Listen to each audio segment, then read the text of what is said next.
souls, happy Monday. So this is the weekly energy reading for the 24th of February to the 1st of March. So energetically, we have quite a lot going on. We've got the new moon in Pisces on the 27th, and the Pisces energy is very much about creativity, flow, really connecting to your authenticity and how you want to show up in the world, your soul purpose, and all of those things. And on the 28th of February, we have all of the planets aligning in the sky, and that's something that doesn't happen very often. So a lot of energy going on this week. So let's have a look and see what we need to know this week. So I'm going to start with tarot as always. So let's have a look. What do we need to know this week? What energy is coming up for us? Okay, so we have a couple of cards out. Just get a couple more to help us navigate this week. So the first card that came out is the Wheel of Fortune. Now, the Wheel of Fortune talks about the ups and downs that we need to go through. And as much as when we're going through difficult times, we wish we weren't, these times are really, really important for us, right? These are the times that stop life from being boring. If everything went our way all of the time, we would be incredibly bored. But also it's an opportunity for learning, for growth, for alignment, and all of those things. So the ups and downs that the Wheel of Fortune bring us is really, really important. Now, as you can see, we've got Jupiter in the card as well. So we are aligning with Jupiter, and that is the planet of fortune, of success, expansion, and all of the different things. So the Wheel of Fortune really talks about things changing, right? And the energy changing, but also, you know, good luck, good fortune coming in to help us to move forwards. So we've got two cards that really talk about the energy that perhaps you've been through recently, right? The feeling of being stuck and not being able to move forwards. And the Eight of Swords, you know, really talks to us about how we tie ourselves into this situation, believing that we can't move forward, believing that we're stuck. But a lot of it is self-imposed. We just need to perhaps change our thought processes.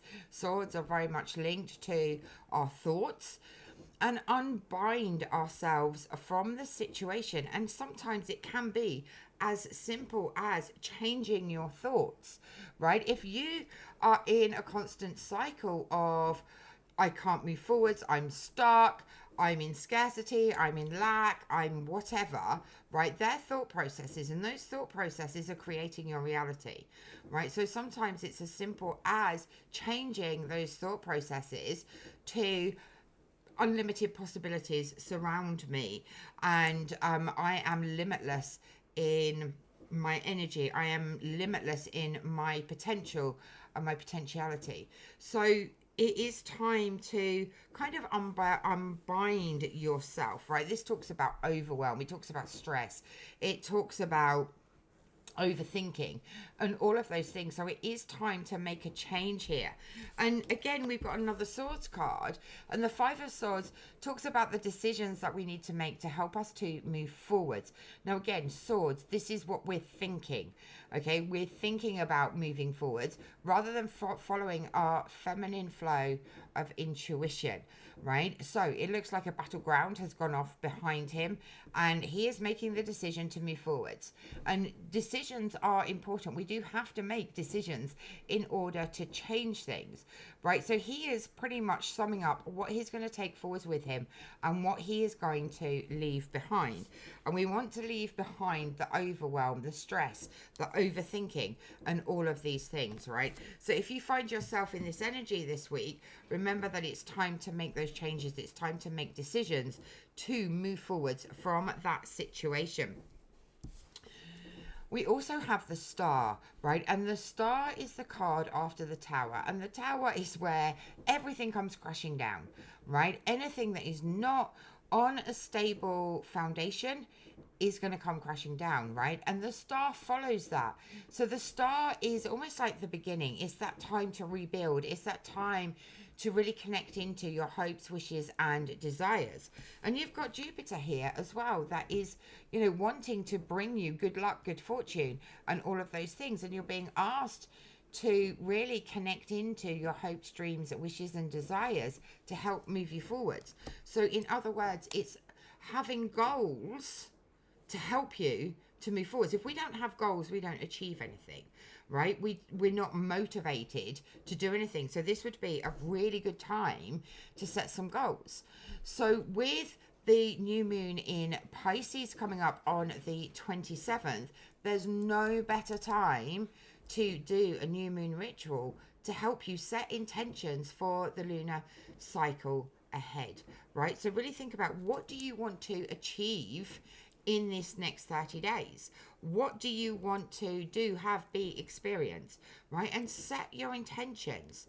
Bearing in mind that Pisces energy is very much about intuition, flow, creativity, dreaming, and all of those things, right? Visualization is really, really powerful as well when we're in Pisces energy, right? So this is a really, really good time. Pisces energy has all the energy of the other zodiac signs, right? It's the last zodiac sign, so it has elements of everything. So it is a really, really powerful time. It's a powerful time for manifestation. It's a powerful time to set intentions, to work with the moon phases, to work with the moon cycle as well. So we also have the Lovers card come out. Now, that doesn't necessarily mean, you know, relationships, romantic relationships when the Lovers card comes out. For me, it really talks about ourselves, our relationship with ourselves, but also working with the law of attraction to attract the things that are important to you, the things that you want to do, have, be, experience, and achieve in your life. So relationships may well be a part of that. If you want to call in your soulmate, or you want better clients, or whatever it may be. Yes, relationships are a part of that, but the law of attraction, I feel, is really, really strong when the Lovers card comes up. So with everything here, it's time to let go of the things that are holding you back. We've got the universe helping us and supporting us in all three cards there. So let's have a look and see what energy the moon is bringing us. Okay, so we have sovereignty. So stepping into your power, stepping into your authenticity, stepping into your own authority to help you to move forwards, right? She's powerful. She's in tune. She's in alignment. She knows her strengths. She knows her powers.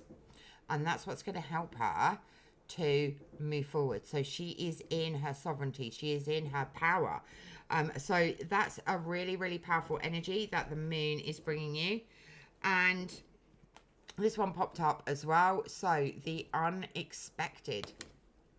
When you're in the energy of flow, unexpected things can happen. When you're in alignment with who you are, what you're here to do, your soul's purpose and your soul's mission, and you are open and aware, you are awake, then unexpected things can happen. So be open to the unexpected. We talked about the law of attraction with the Lovers card, right?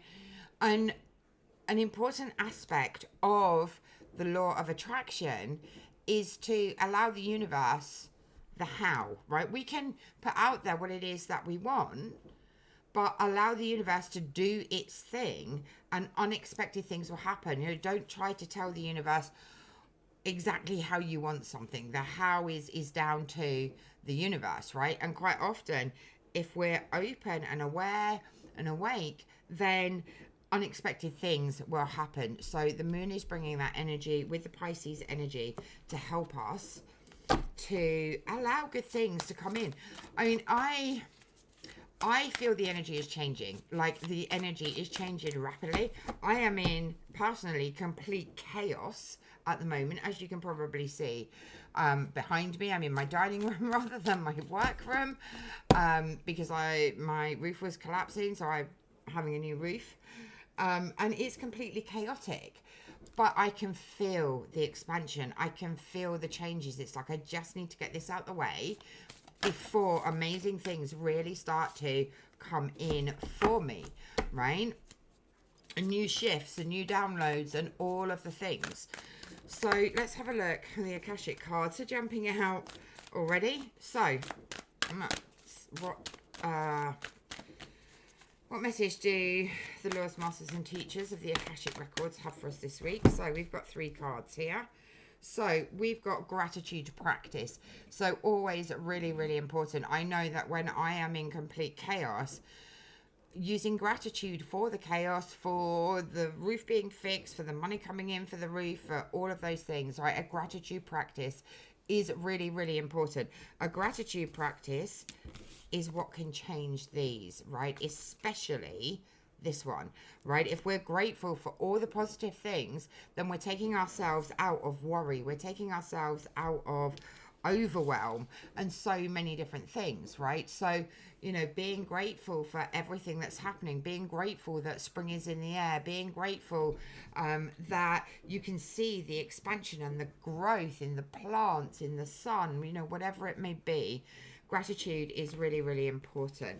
Okay, so we have unconditional love as well. So again, you know, this can be relationships with others, but most importantly, and this just keeps coming through at the moment, is love for yourself. On the Quantum Time Traveler podcast, we did a session on soulmates, right? And what came through from Emma's higher beings was that we are our own soulmate, right? We are the most important person. And this keeps coming through in the Herbalicious podcast, in the readings that I'm doing, is that we need to show unconditional love for ourselves. When we show unconditional love for ourselves, everything changes, right? When we put ourselves first, we have more energy to help others. When we love ourselves unconditionally, we bring in relationships from people that love us unconditionally, right? So unconditional love is really, really important. And lastly, we have prostitution of self. Now, for me, this is about, you know, really, it's like the prostitution wound and selling ourselves for less than we're worth, right? So this is a wounding very much like the witch wound, where, you know, in past lives perhaps we have been a prostitute, but we have sold ourselves, our bodies, our soul for money, for advancement, for whatever it may be, right? So this is a really important wound to look at, to release, because there'll be lots of oaths, vows, contracts and agreements where you have perhaps sworn to never sell yourself for money, or never sell your gifts and talents, or, you know, whatever it may be. There's a lot that goes with this prostitution wound that can keep us stuck in this lifetime, and it will have an effect on our relationships with clients, relationships with partners, right? Really, really important to clear that prostitution wound. So if you want more information about that, please feel free to reach out. Okay, so let's have a look and see what the Starseed Oracle has for us this week.